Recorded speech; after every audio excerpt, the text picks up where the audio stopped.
Hi, welcome to April's wrap-up. I read 17 books and 3 DNFs this month. Well, April's month. I know I'm recording this like pretty far into May, but I can just jump right into it. This time I do have a bit of kind of like a script to try and make this not too long of a video. So if you see me kind of looking down to read, it's to not ramble. But I will start off with the Ballad of Songbirds and Snakes.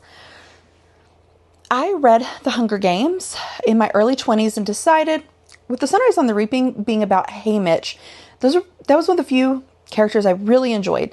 I was going to go ahead and read the prequels.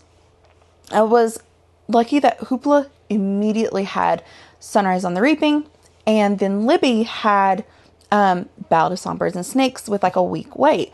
So while I was reading The Sun and Her Flowers, waiting for Ballad of Songbirds and Snakes, I was like, this kind of works out.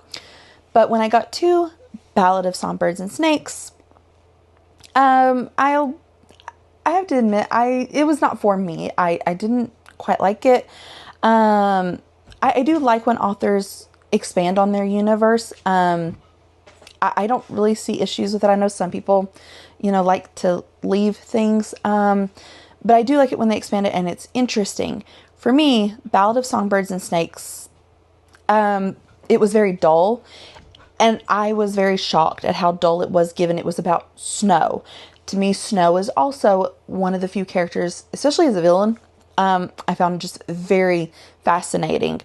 So for his book to be as just dull and uninteresting and just really lacking in creativity, I was really unhappy, especially for, again, if you've read it, it's quite a large book. In fact,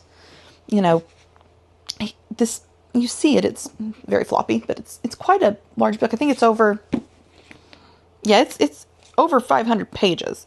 It's 500 and some pages. So, here you go.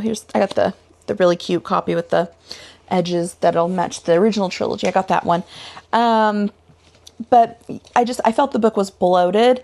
It needed at least a couple round of heavy edits, and I just expected more.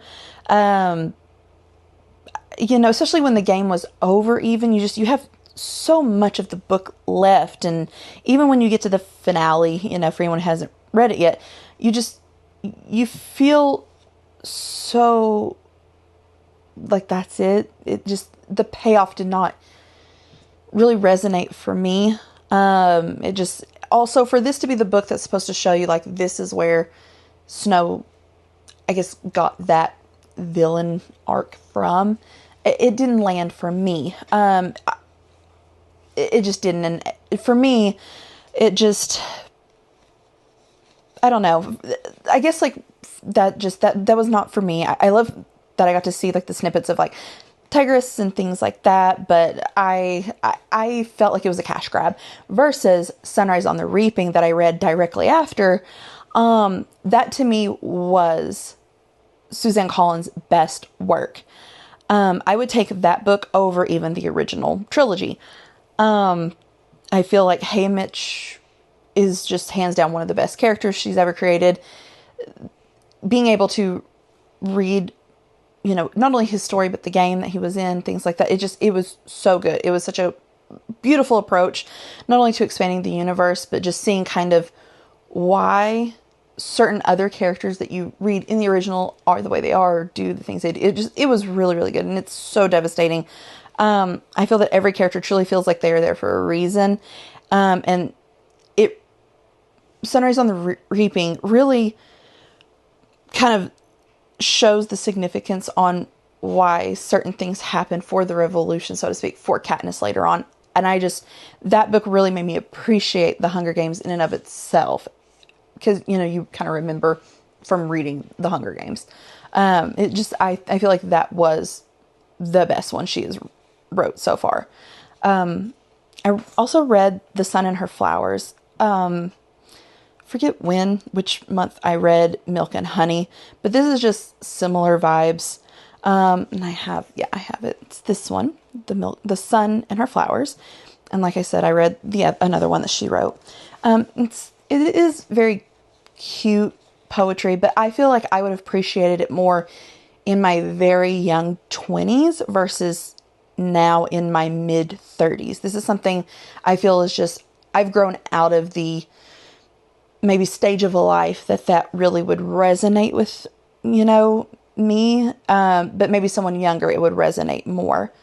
But a book that I cannot recommend enough is The Employees.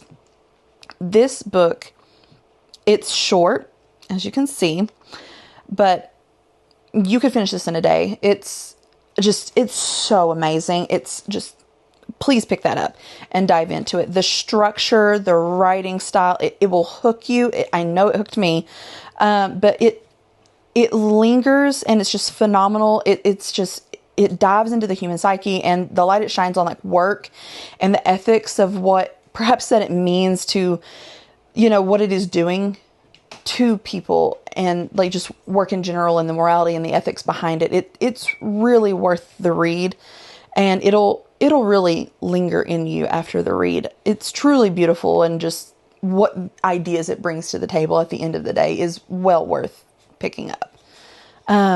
Another that I read this last month was The Buffalo Hunter. I have seen a lot of reviews, and it's definitely one of those books where you will either really enjoy it or you will really dislike it. I have seen from the reviews at least. It's definitely one of those very long, slow journey type of books. But I think that that's kind of the point that the author is trying to make, is you are to go through the process, and in itself, you're going through the journey, with the characters in this book. But I enjoyed it in that sense. And I feel like, even after reading it, you kind of just like sit and you really like take in the process that you just went through. And for me, I liked it. It was worth it. And it was worth the journey. And, yes, I will say, because I've seen some people complain about it, there are parts that kind of linger, and like drag and things like that. But I think that was the point, though, is you're meant to sit with those moments. You're meant to kind of deal with that. And even like now, it's probably been like a month since I listened to it. It was, to me, I think it would be more worth the listen, because some of the like voice acting is like really, really interesting. I think it was very good, but the layers of horror that it brings to the table is just, I recommend it off of that fact. And I definitely think people should listen to that. Another horror that I listened to was Hungerstone. I wanted to read that book because it was inspired by Carmilla. And I know that that's like a really old vampire novel, and I'm pretty sure it inspired like a lot of gothic novels. And I actually planned to read that as well. So I was like, well, but despite like the sensual writing to Hungerstone, and I was really eager for like a good sapphic novel, it was really anticlimactic. I was really bored. You never really, at least for me, I never got like fully engaged into Hungerstone. And by the time you're on the last page, you just feel that there was no real urgency to the novel. I really just never got fully hooked to it. And I felt like more could have been pushed into it to make it really hook you. But on the flip side, when I did read Carmilla, I realized, yes, I could see how it was. And I have a really pretty one. Here it is. This was the Carmilla that I have. It's not big. I can see how it was probably ahead of its time when it was wrote. And I can see how it definitely inspired a ton of gothic novels, a ton of vampire novels. And I can appreciate that for what it is. But I guess for like all the novels that I've read that are like modernized and, a lot heavier and things like that, it just very much underwhelmed me for all the hype that I was given and like told, like, oh, it's really amazing, it'll blow you away, things like that. Very much underwhelming for me. But I can appreciate it for what it is. And another underwhelming novel, at least for me, was The Unworthy. My issue was the surreal writing style was what hooked me, but at the same time, it just never really fully hit for me either.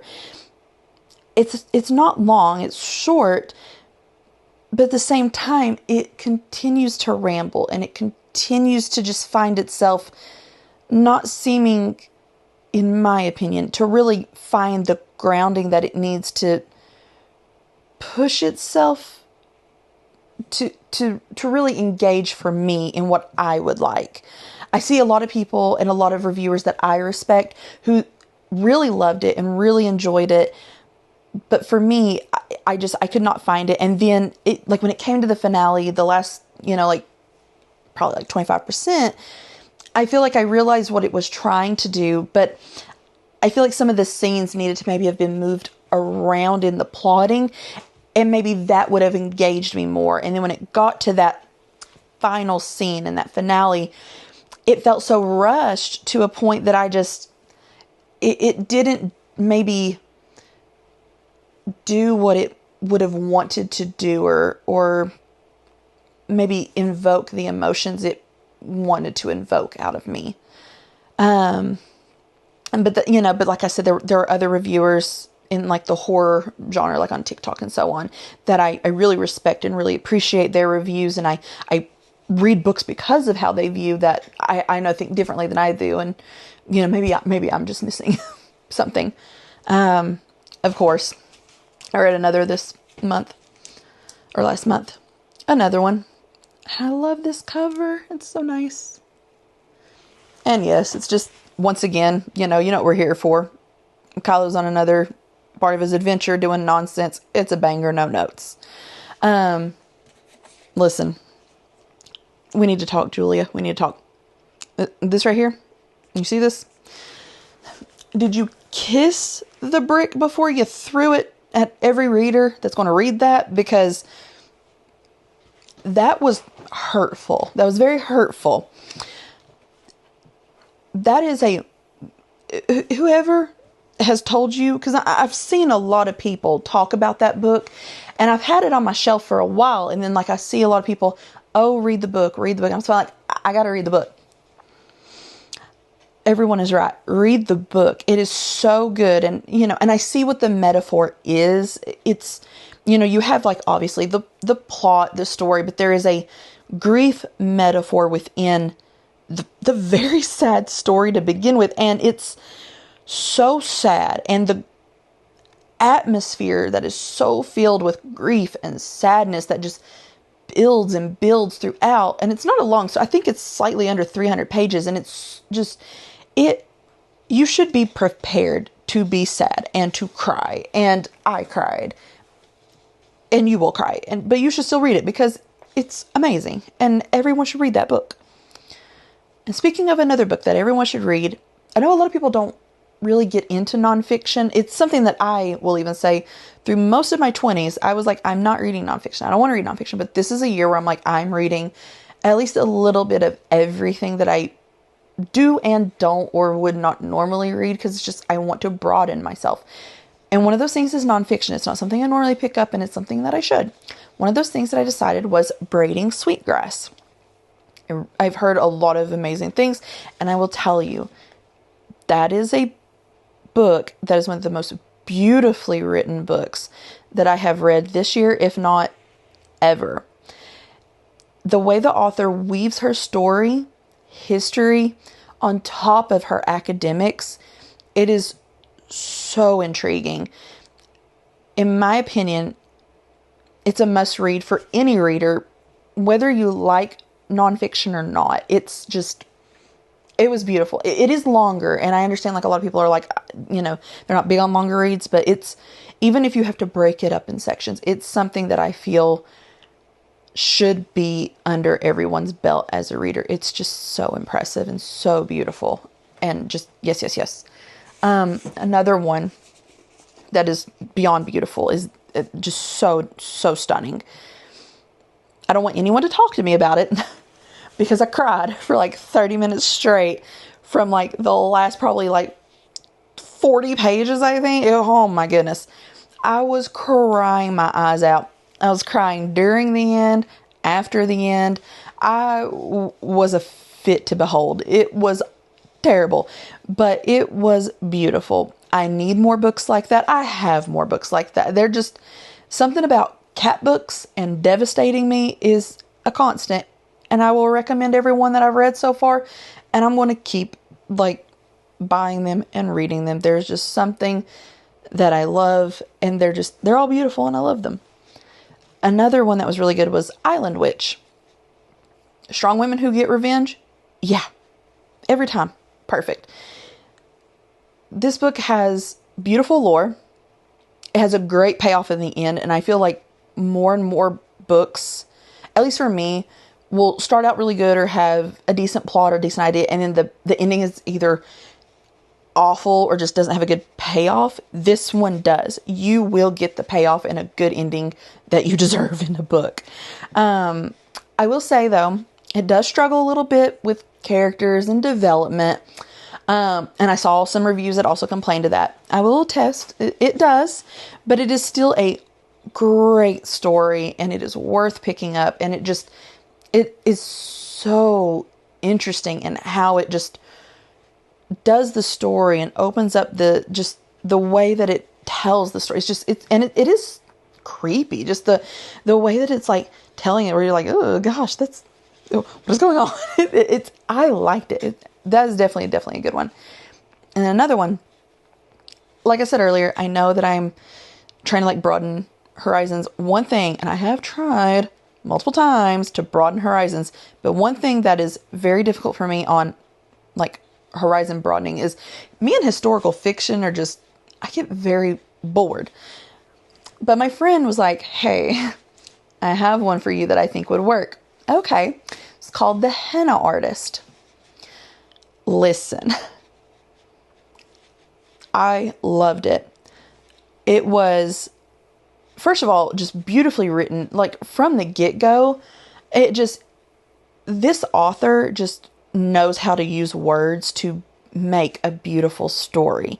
And it's just from the characters to the plot to the scenery, just all of it is so beautiful. And again, I prefer standalones to series, even duology. Like I can, it's fine, but like I would prefer standalone. This is a series and I fully plan to read more of it because it was just like, yes, so pretty, so lovely. And I was just like, yeah, I want to read more of the author for one. Finding out it was a series, I want to read more. I want to read more of just the story in general, the characters and everything in it. From what I understand is each book focuses like on different characters and like, but like a story at large. So yeah. Next is Such Sharp Teeth. I have seen other people talk about this and I've had it on my bookshelf for a while. Okay. I'm going to be honest. To me, it's very much akin to a B-movie horror. Or, yeah. Did I say that right? B-horror movie? Yeah. Okay. That's what it reminds me of. It's like a B-horror movie. It's like feral. It's very much I support women's wrongs. It's easy and quick reading wise. And I'll be honest, it's just one of those where it's just like, it's not hard science fiction. It's not high fantasy. It is simple. It's fun. It's silly. It's literally just B-movie horror fun. It was honestly really nice. Just something fun, quick, and silly. And it's werewolves. Who doesn't like werewolves? Come on. I mean, like, to me, I thought it was great. I think if you're needing something to, like, break up, like, in the middle of, like, your, like, hard fantasy series or hard science or high fantasy, that's a really great book to pick up. Another one, Indie Spotlight. Belly of Salt by T.S. Chalk. I found out right before filming this that this right here, now I have a different cover. Apparently right after I bought this, there's a new cover. So if it doesn't look like this, it's still, if you see this author, it is still this, just a different cover. It's okay. When this video posts, I want to post it either today or tomorrow. this author, he is doing a 5-day sale. I don't remember if it's like the ebook or I think it's the ebook, but it'll be for free. It'll be for free for 5 days. 5 days will be free for this book. But so just heads up, support indie. But this is the beginning of an indie series. I don't remember how many books. There's like 3 or 4, I think, but this is the start right here, and 5 days are free. So like by the time it's posted, it might be like 3 or 4 more days free. But I saw on TikTok, he is running a sale. Listen to me. Support indie. Free book. We like free. In this economy, we like free. How do I hypnotize you right now? Free. Free. Okay? Thank you. It's the beginning of the indie series. If you like engineering type things. If you like mechs. Like, okay? Anything like that. Interesting characters. Growing plot. Interesting, like, groundwork. We're expanding into a story. There's like interesting things going on. Okay, this is like a growing story. You see, it's short. Jingle jingle. Okay, free. Support indie. Thank you. Do it. Free sale. I don't know how I'm just gonna say this. Next one that I read was Nightbitch. Now, I'm gonna be honest. I'm going to be upfront. I kind of wish I had just watched the movie and been done. There was nothing really that interesting about this book. I mean, it solidified my opinion on being child-free and a feminist. I kind of wish she'd ate the husband. But other than that, like, it was a meh book. When I was done with it, it was like, that was a book. But, like, I don't know. It's just like, okay, you know, it was kind of just like, okay, you know, book done. But like, for all the people that I've seen that are kind of like, it's a really good book, read it, I'm just like, it's okay. DNFs. Now, the Atlas Paradox. I know that I said that I didn't enjoy the Atlas 6, and I don't know if I would try to read more of it. Well, Libby had a, you know, like when it does like oh, hey, you know, lucky day. They had a lucky day for Atlas Paradox. I was like, I'm going to give it a try. I gave it like, I think 3-4 hours. So I gave it some time. It just wasn't for me. I gave it a try. So that series is just not for me. I couldn't get into it. A Natural History of Dragons I also tried. I'll say it. I really want more dragon books. You'll see a theme with my next DNF. I really want some interesting dragon books. This one did not hit, and I think it didn't hit for me because you know from previous videos that I tried the Emily Wilde series. I didn't like the tone of those series. I didn't like the characters, things like that. A Natural History of Dragons is basically Emily Wilde but dragons. And when I realized that it's the same vibe, tone, everything, I was like, I'm not going to like this, and I'm not going to waste time, especially when I think like A Natural History of Dragons has like 5 or 6 books. I was like, I'm good. And the last DNF is this one. I'm Afraid You've Got Dragons. Now, the idea, okay. The idea seemed cool. And like I said, I've been really wanting some dragon-centric books. In fact, my Libby just popped that I finally got the Shadow of the Gods. I think that's what it was. So I'm really excited for that because I've heard a lot of good things about it. But that one just bored me to tears. And I've heard good things about that author. I think he wrote Last Unicorn or something like that. Maybe I should read that one. But like my issue was, 1, where's all the dragons? 2, the book could not decide if it wanted to be a children's book, a YA book, or an adult book. So the tone of the writing was like very back and forth. And I think that's what was what just not getting my attention was I felt like because the tone was going so back and forth on like whether it was trying to like appeal to like kids, teens, young adults, or adults in general, it just throwing me for a loop. And it just, I DNF'd it. I couldn't. I don't even think it's 300 pages, and I was not sticking to it. So there's my April. There's my April wrap up. I appreciate you watching. Like and subscribe if you appreciate it, and I will do a May one soon.